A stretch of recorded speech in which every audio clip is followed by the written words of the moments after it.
So, you just graduated high school, or you're about to. You'd probably like a high-paying career, a place that you actually want to go to work, but you just haven't figured out what that career is. Come here.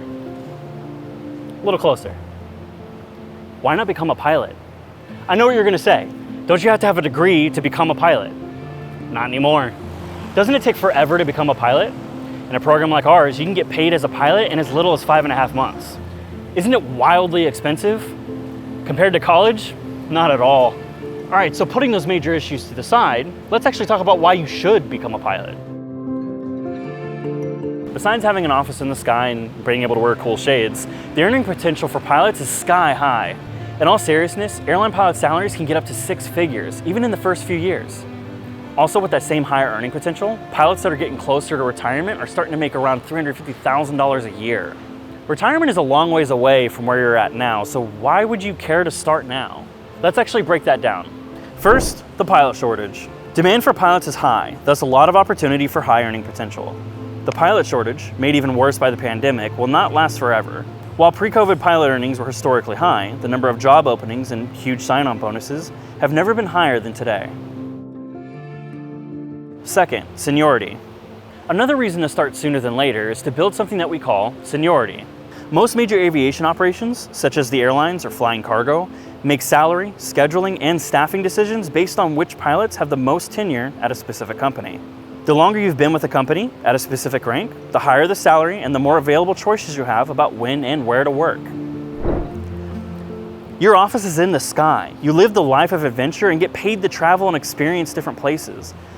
And when you're not working, you can hop on most flights for free to travel where you'd like. You can even end up buying your own personal plane and flying where you want, when you want, because, well, you're a pilot. How to become a pilot? Let's split this up in 4 stages. The first stage is flight school.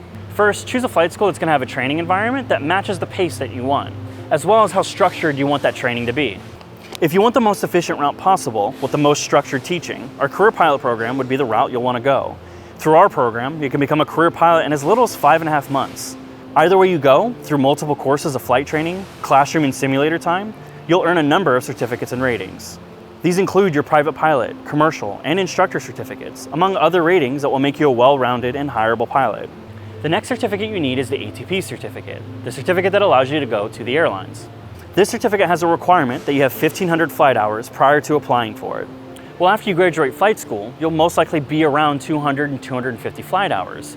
But you need 1,500, meaning you need 1,300 more. Well, what do you do now? The second stage is time building.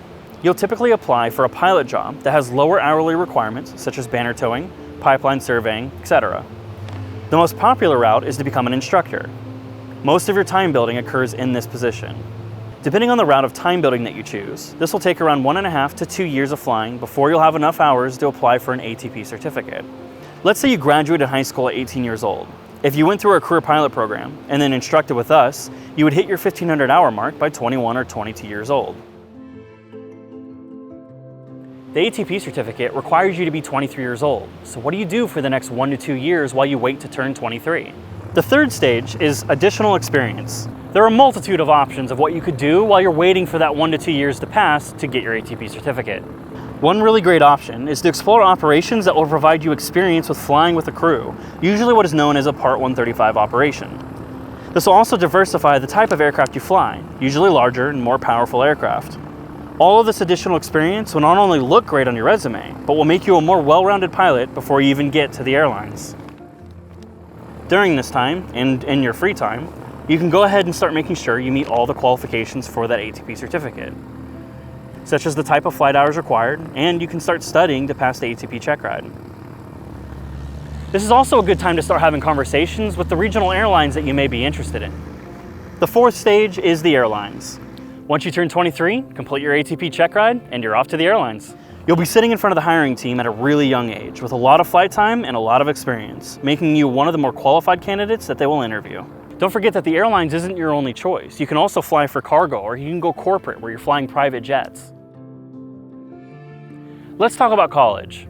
Firstly, as of 2022, no major airline or cargo operations even requires a college degree.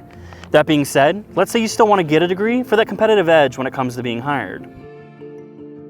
A common question that we get is whether or not you should pursue a degree before or after flight school. We lean towards the direction that you should go to flight school first and then get your college degree. And we're not just saying that because we're a flight school. We're saying it because it's the most efficient route. We posted a video on this very subject last week. You can find a link to the full video in the description of this video, but here's a highlight of it.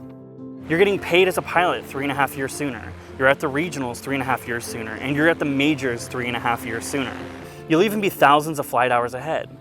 By the time you get to the majors, you'll be at 5,100 hours, whereas if you choose to go to college first, you would have just gotten past 1,500 hours.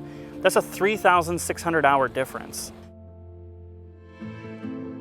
Going through training and building experience efficiently will give you a head start to any job industry, but this is especially the case in aviation, where opportunity is just so high. We want to put you in the best position to have a long and lucrative pilot career, and we hope that this has given you some clarity as you think about the next step in your life. Congratulations on graduating high school, and we hope to see you in the skies.